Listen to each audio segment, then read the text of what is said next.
Guys, dito na naman tayo guys sa bundok guys. Ayun, may naliligo guys, si Kuya Ayman yan. Ayun, sila ni Christian.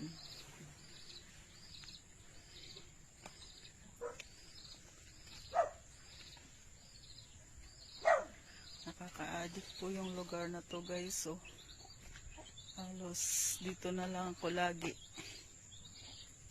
hindi na nagtatrabaho, dito na lang. Kahit walang project guys, basta andito ako, okay lang.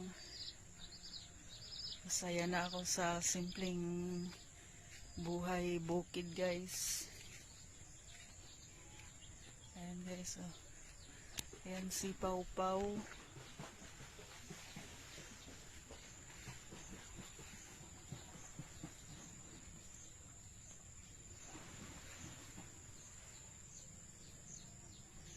Nakaka-relax po dito guys eh.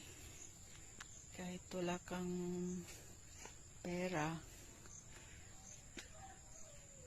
pag ito ang makikita mo araw-araw, pag gising mo sa umaga, ayan yung mag-good morning.